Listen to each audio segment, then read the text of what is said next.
No. G'day, mate. It's Justin here. First of all, can you talk us through the lightning break? I mean, such crazy scenes there for a bit, and then afterwards the frenetic West Coast fight back. Yeah, look, it was crazy scenes. It's something we certainly haven't been involved in before. But I think when we headed into the break, we sort of had a lot of momentum in the game and felt pretty comfortable with where the game was sitting. But to West Coast credit, they came out, they started to win the contest and the clearance and have an impact on the scoreboard. So yeah, got a bit nerve-wracking towards the back end. But as I said, I was really proud of our club tonight. We've been on the road for pretty much 8 days. We had a couple of days before our game last week against the Gold Coast, and then obviously coming over here in quarantine. It's a big effort for our staff and our footy team, and to get the result, very proud of them. How did you handle that lightning break? What did you try to do to get the players up, both physically and mentally?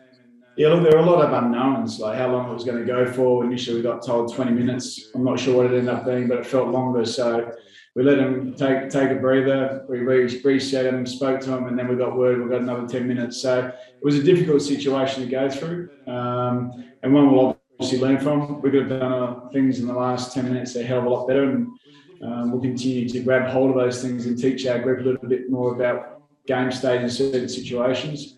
And we certainly won't waste the opportunity. But it was a bizarre circumstance, and one we hopefully we're going to have to encounter again.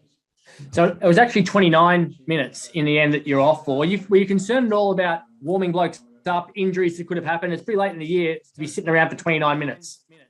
Oh, look, I think you get used to that sort of in playing. It's 20 minutes at half time. Obviously, it was a long extended time, especially late in the game. But I think we can't control that. What we can control is getting our players ready to come back out and perform. And we probably didn't do that quite to the level as we would have liked. So what do you take out of that from a composure perspective and the frenetic nature of what finals are going to be as well when teams are coming? What could you have done better at the end? There's no question our ability. Our contest work dropped off first and foremost. I thought when we won the ball back, we were very safe with our ball use. And we probably didn't maintain possession as much as we would have liked. And we lost some critical clearances and lost some contest early behind the ball. So there's lots to learn from it. There's things that we can get better at, and we'll grab those learnings and move forward. So, you would have expected West Coast to come out hard today with a bit on the line. So after you weathered the storm, pardon the pun, to half-time, you would have been happy with the way you came out after half-time.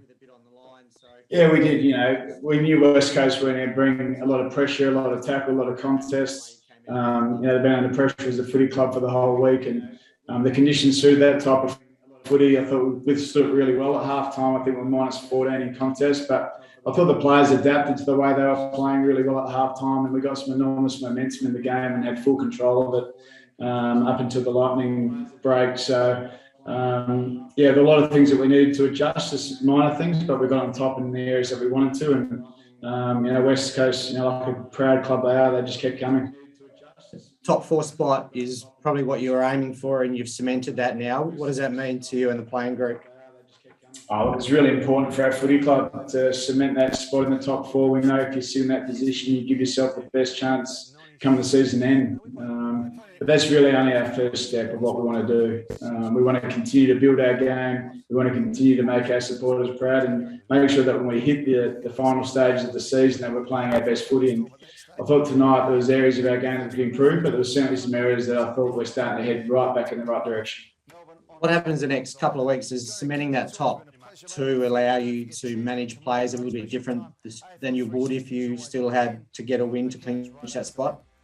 We just want to keep building a winning culture. That's what we do as a footy club. You want to create the habits that can last you for a long, long period of time as a footy club, and it's really important that we continue to push that. In saying that, we certainly won't play people that are sore if we don't need to, but we want to continue to make sure we're playing the right way.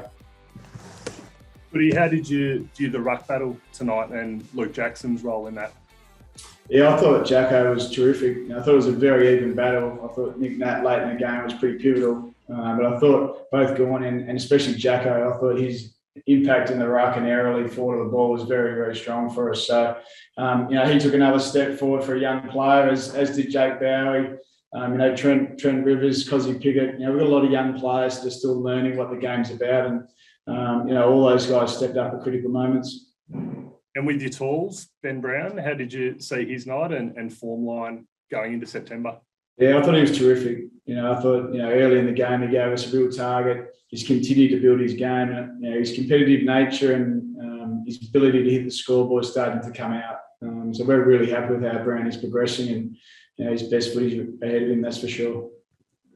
Not having Tom McDonald come up, firstly, how's he going, and what was the thinking behind replacing him with another runner?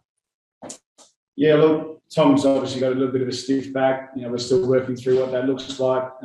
He's close to being right, but we didn't want to take a risk with him, so we'll continue to assess that one. And the thinking behind that was just, we thought it was going to be a wet, windy night, a real ground ball type of game. And I thought Jake Melksham came into our forward half and performed really strongly, and it gave us a little bit of extra run through the midfield. So, it seemed to function well, but we've got some options to bring in some tools if required in the next couple of weeks. And just on the injury front, how's Hunt and what exactly is the injury there? Yeah, Jaden's got an ankle, so we'll assess that, get some scans and see what sort of damage it is. Hopefully it's not too bad. He seems relatively confident where that sits, so we'll get that assessed, jump on a plane and get back to Melbourne and get some things assessed.